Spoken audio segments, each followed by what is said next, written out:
Okay, so before we get started, I just wanted to give a little bit of background and set a tone for the day. I want to talk about the population that we're going to be dealing with. This is a very diverse population, and the age span is quite ridiculous. It's 2 generations. We're talking about people from 60 to 80 and 80 to 100. So of course, the needs and the situations change constantly. We can't just say, these are the seniors. There is no such thing. The other thing I want to caution is that people grow like more into themselves. So a person who was a foolish person at 20 or 30, it grows into being an old fool. And the person who was wise and thoughtful, etc., becomes a wise elder.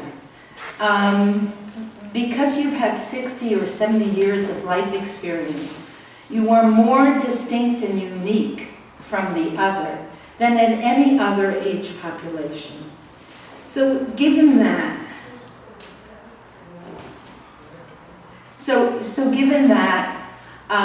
we've moved a lot from the kind of medical custodial care of the 40s and 50s. We now have to think of providing diverse services. And we're going to provide non-medical services that are essential to good health. That means besides hospitals and nursing and chronic care, we need to start thinking about things like handyman service, transportation service, socialization services, even gardening service, in order to match the highly individualized needs of this individual population. And I think we need to learn how to provide it in a seamless continuum of care. So as people change, there's 40 years of change. I want to tell you that in a number of care facilities today, 30% are over 90 years old. That's a huge change from when I worked in care facilities. So the needs are changing, and their expectations are changing. So these are things to keep in mind. Now, for the rest of the day, we're going to have 30 minutes of a film.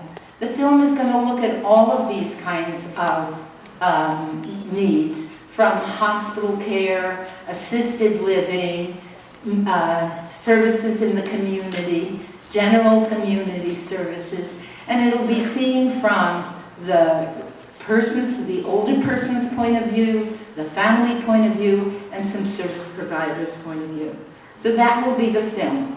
And after that, Dr. Feldman will introduce the other panelists. Each panelist will speak for 15 minutes, and then there'll be questions, and then I'll do a wrap-up. So that's what you're going to experience today. Now I'm going to turn it over to the film.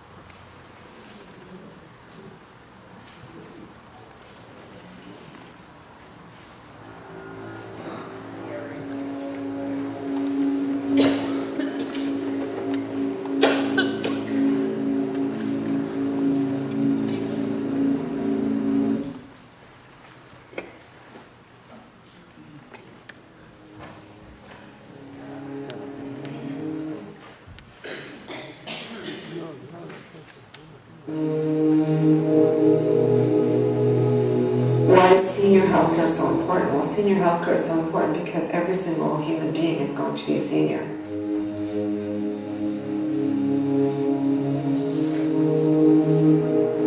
We feel like we're dispensable.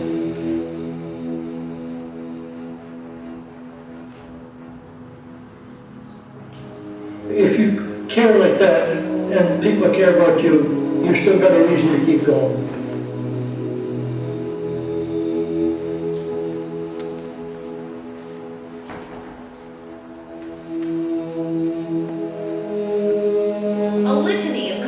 about care at Beacon Hill Villa, serious concerns about Nanaimo Seniors Village, a battle to keep Cowichan Lodge from closing. All high-profile problems highlighting what some say is a breakdown in the standard of seniors' care. We received a significant response. We received a number of complaints that came to us. Among those complaints, neglect in care facilities, controversial placement decisions, and the closure of facilities. Who deserves better?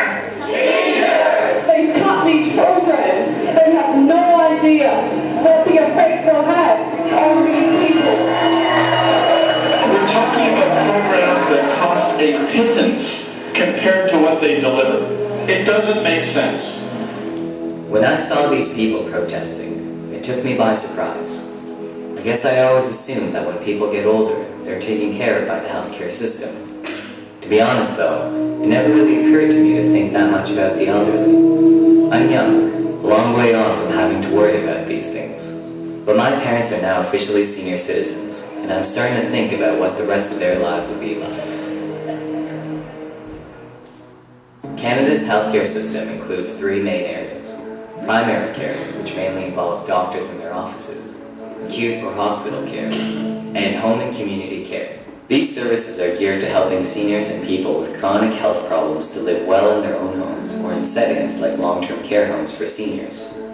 Historically in Canada, most of our focus and funding have gone into primary and acute care. Home and community care has not been part of the Medicare umbrella and have tended to be underfunded and often neglected by governments. So core services most often are what's happening in the hospital or in the emergency room. They're the medical services. It ignores or makes invisible all the other things about outreach, exercise, helping people connect with each other, giving people a voice. All those things that we know make a difference in terms of health outcomes. They get lost when you talk about core medical services in that narrow way.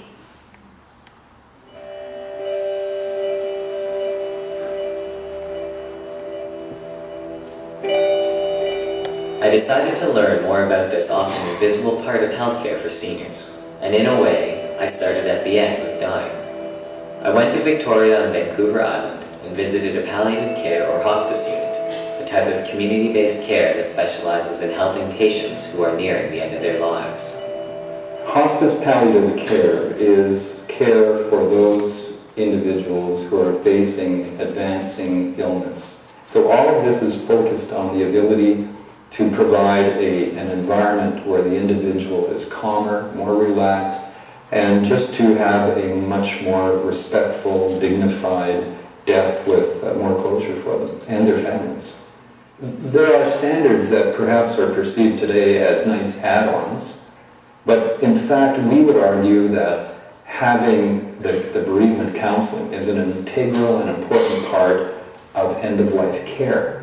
So if we can get to individuals who are dying at an earlier stage, provide them with palliative care here, it is going to be much more economical than seeing those patients having to go to emergency units.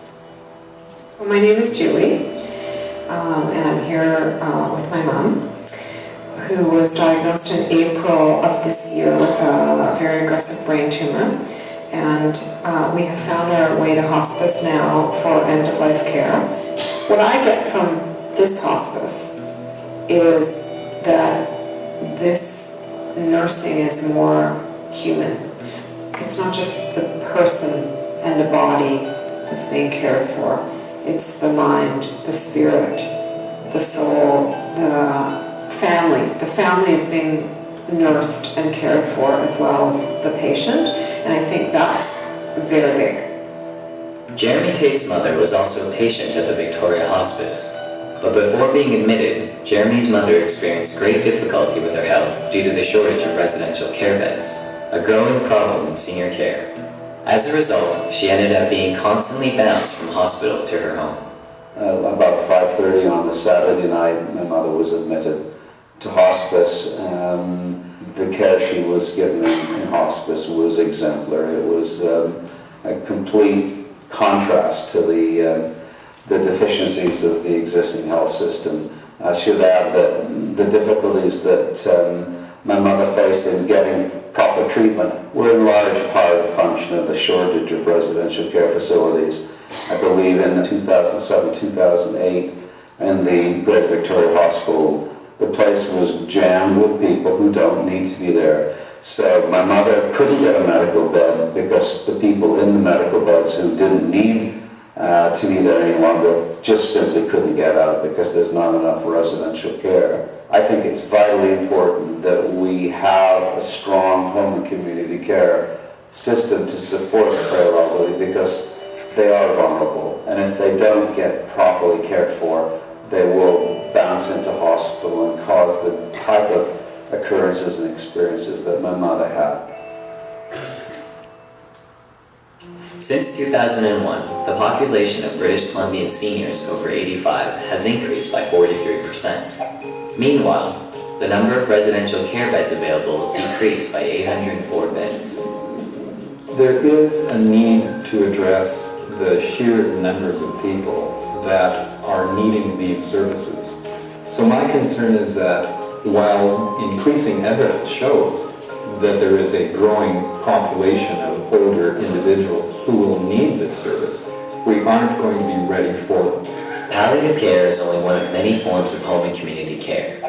Other types provide long-term residential care and assisted living, while less intensive types include outreach programs and services provided in seniors' homes. These community-based services should form a seamless continuum, according to experts like Marcy. I think what's really important is to think about health of seniors in a holistic way, making sure there's those community health services. It's making sure that people are never alone in their last days and years of their life. If you provide the social support, you're not going to have as high costs in the medical end, the most expensive end of the system. It's about supporting people to live and die with dignity, to have social support in the last days and years of their life. I think it's what I want, and it's what most of the people want in our communities.